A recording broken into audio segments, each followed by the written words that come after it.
We're often asked, well, why bring out something now that there's been so much attention to? And I think there are several answers to that question. Welcome to MsMojo, and today we're discussing the trailblazing career of forensic nurse, university professor, and criminal mind expert Ann Wolbert Burgess. I started listening to the tapes, and what I found was fascinating. Early life and career. Ann C. Wolbert Burgess, born on October 2, 1936, was destined to enter the medical field. Growing up, the Massachusetts native had hands-on experience aiding one of her doctor uncles deliver babies. When it was time for college, she enrolled in Boston University's nursing program and earned her Bachelor of Science degree. The student nurse fully realizes that in the business of saving a life or relieving pain and suffering, even the most minute detail can take on the importance of a life or death matter. After graduating from the University of Maryland with a master's, she returned to BU to complete her doctorate in nursing science. As Burgess did her clinical work at Spring Grove State Hospital in Maryland, her interest in human behavior only grew. My interest in understanding what motivated these abnormal behaviors was often dismissed as is either a phase or a novelty, or worst of all, cute, by men in charge. Academia and research.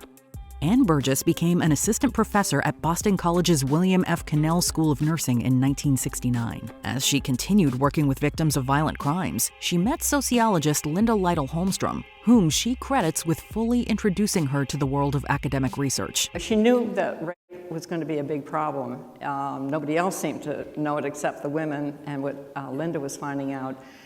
But she invited me to be part of the study that she wanted to look at. The two women conducted a study focused on the prolonged physical and psychological trauma of sexual assault victims, who were stigmatized and often faced judgment instead of justice. Their goal was to shed light on the importance of victims, especially in the male-dominated fields of law enforcement and the criminal justice system. Of course, I wasn't the type to make things easy on myself. In addition to the cultural hurdles I faced, I also had to contend with the reality that psychiatric nursing was a largely unknown concept at that time. Burgess and Holmstrom organized a hospital-based crisis counseling program at Boston City Hospital, one of the first of its kind. Here, they analyzed 146 victims across a wide age range and determined that offenders sought power and control rather than sexual gratification. Because everybody initially thinks, oh, the person is crazy. Well, crazy. Well, and for what they did, that might be appropriate, but it's certainly not mentally that they're crazy. In the early to mid-1970s, they published their revolutionary findings in the American Journal of Nursing. This challenged the cultural perception of sexual assault and heavily influenced the assessment and treatment of victims. Other important piece at that particular time was that the women's movement was putting a lot of pressure on Congress and so forth to do something about the problem. Because this was during the women's movement, their study gained recognition in other fields. Over in California, a female police officer who also worked as a nurse brought it to the attention of Special Agent Roy Hazelwood, which sparked an interest from the Federal Bureau of Investigation. And told Roy to see if he could get hold of me. Said, there's a nurse on the East Coast. Why don't you see if she'll come down and talk to your agents? And that's really how I got invited down. Mind hunting with the FBI.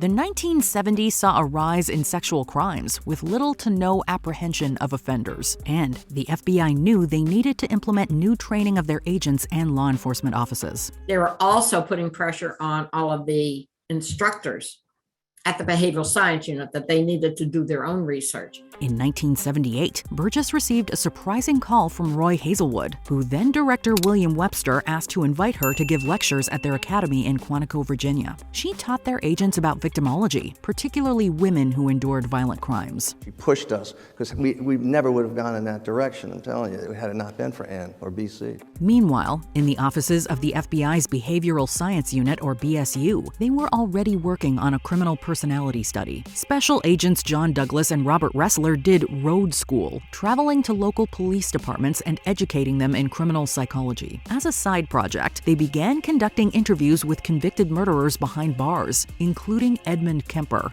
aka the co-ed killer. Do you mean that violence in the movies drove you to kill those women? No.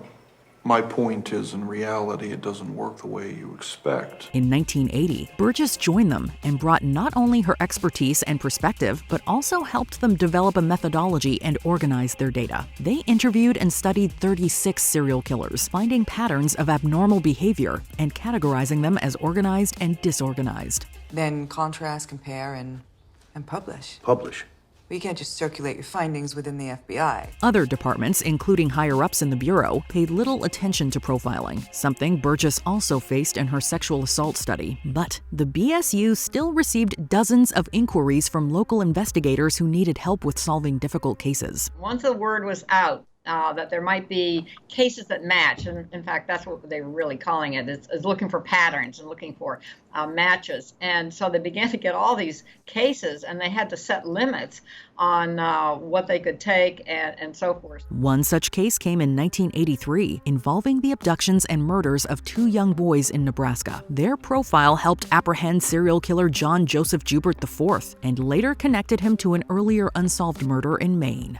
And they even found some earlier, not murders, but they found some earlier minor criminal activity that was really what you would call his kind of preparation. Burgess, Douglas, and Ressler also published 1988's Sexual Homicide, Patterns and Motives, followed by 1992's Crime Classification Manual, a standard system for investigating and classifying violent crime.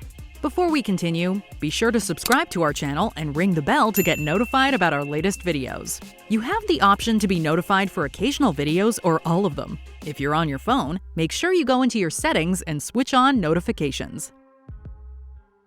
In the media. In her decades-long career, Ann Burgess has consulted on several high-profile and lesser-known cases. In the 1990s, she appeared as an expert witness for the defense in trials for the Menendez brothers and analyzed Henry Wallace's mind by request from his defense team. However, she maintained a life outside of the spotlight. The work is not done, that there still are many, many victims and many, many offenders, and there needs to be some more attention to this to decrease. Our goal is to decrease victimization.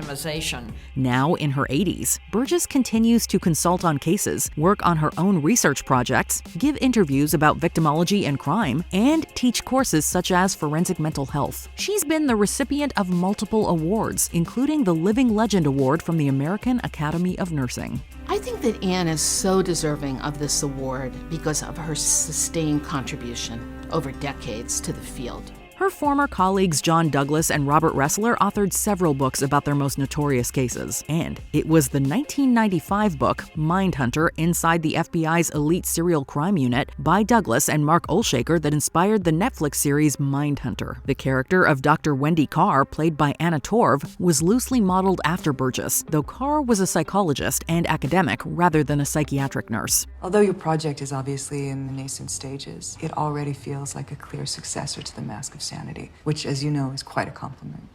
Can you repeat that, The Mask? When Mindhunter premiered in 2017, Burgess gained attention due to the popularity of the series. But her story was still largely untold. She detailed her illustrious career in nursing and criminal psychology, as well as the fascinating origins of profiling itself in A Killer by Design, Murderers, Mindhunters, and My Quest to Decipher the Criminal Mind. One of the things that developed in terms of crime stories has been a rather fascination of people to the topic of crime stories. The 2021 book, co-authored by Boston College colleague Stephen Matthew Constantine, inspired Hulu's Mastermind to Think Like a Killer, executive produced by sisters Elle and Dakota Fanning. Burgess served as a consulting producer on the 3-part docuseries, which premiered at the Tribeca Festival in June 2024 and will hit the streamer on July 11th. There was this aura, women need to be protected, and here was Ann Burgess, full speed ahead. Will you be checking out Mastermind to Think Like a Killer? Let us know in the comments below. For me, it was a huge breakthrough.